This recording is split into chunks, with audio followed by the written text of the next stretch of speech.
Hello, everyone, and good evening. Welcome back. We are on another topic, and today's going to be a little bit of a shorter video. We're going to talk briefly about something that's kind of on my sort of goal and kind of goes in play to sort of how I'm going to be approaching my gameplay this year, especially with how I felt extremely overwhelmed last year, just the insurmountable amount of games that came out, not to mention just extreme anxiety I felt with how many games came out last year. And even already this year, there's just so many released games that are coming out that I'm starting to feel that bit of gamer anxiety, as you say you could call it, where just already feel like there's just 4 or 5 games that I want to get into, but I just don't have time or I don't know where to start. So this year, we're going to talk about a topic that some other YouTubers have talked about, but for my purposes, I kind of want to just discuss sort of how I'm going to be approaching gaming this year, and especially with a particular service, which I'm sure very many of you who are in the um, xenosphere of Game Pass, and specifically with Xbox Game Pass. One of my New Year's goals for 2024 is to try to complete at least 1 or 2 games and only play 1 or 2 games at a time. The reason why I'm choosing to do this is because last year I've just had a lot going on, both personally, mentally, and also just life. And I just felt overwhelmed to a point where I was really struggling to play anything. I definitely have a very fine line idea of the 5 main titles that I want to play this year and that I will specifically make time. And I had done this before back in like 2018, 2019, where there was very specific titles that I knew I wanted to play, and those were going to be the games that I was going to invest my time in. Already had figured out my compiled list of this year of games, and some of these games are definitely going to take up a matter of time, especially if you're looking to play RPGs, open world games with season passes, and maybe there's some online games you want to get into. Now, what exactly are these 5 games that that I will make actual time to play and complete? Not just play, but actually complete. Those are so far for Game Pass. Right off the bat, one of the games that I definitely, and I think a lot of you are excited to play if you are in the Gaming Pass sphere, is Persona 3. I don't think I had ever played Persona 3 before, and I still need to finish Persona 5, as that came on Game Pass a couple years back, or maybe it was last year. But that is one title I really do want to play this year. It is a title that I've always wanted to do. It's a huge fan favorite. A lot of people love it for the characters, the music, the story, and the different personas that are in it as well. And it just looks like an overall fantastic remake that I am very excited for, although some people are classifying it as a remaster. So either way, that is one title that I know I will invest time in, and it's on Game Pass as well, so I won't have to invest money. But if I decide to, and that's another goal I'm going to do this year, if there is a game that I enjoy and complete fully, I will purchase that game.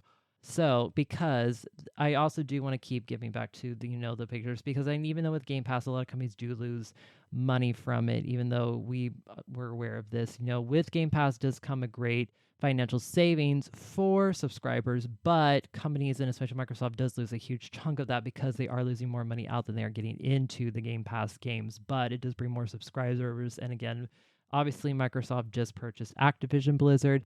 They clearly have the money and funds. However, we've also seen recently and massive layoffs that are happening, which we did see coming because of the huge acquisition and the amount of employees that they'll be absorbing.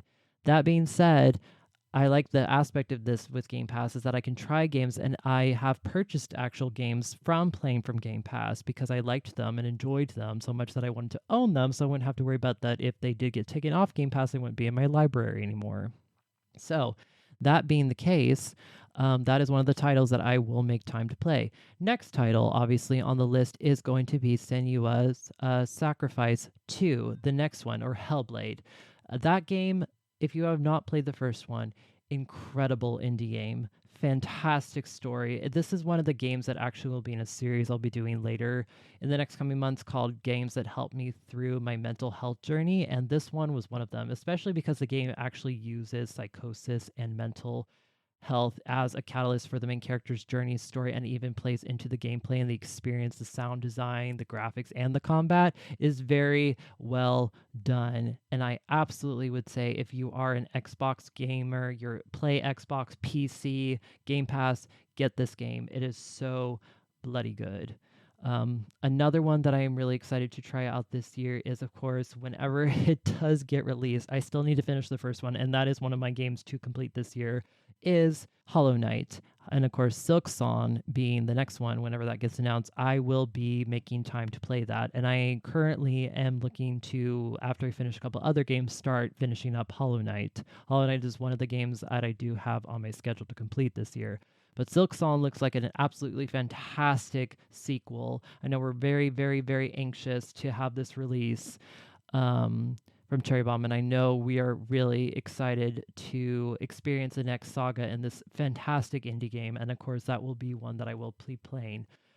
I have just been needing just another first person fantasy game, especially with waiting for Fable and kind of just missing that fantasy open world esque. I don't really play Elder Scrolls Online, even though I've looked into it a while back. But Avowed just has something kind of retro about it, I would say, but also just reminiscent of those kind of day and ages of Skyrim. And it honestly, I just definitely want a game that I actually would like to invest in, especially with it being online. I definitely think it'll be a fun game to try out, depending on how it is on release day. That'll probably have some factors into it as well.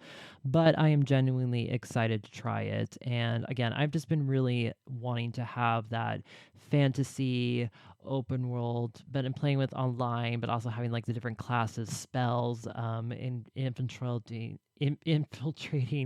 caves, dungeons, finding treasure, just kind of having that experience, live that through again. And again, until whenever we get the next Elder Scrolls game, that is definitely going to fill my void for that time.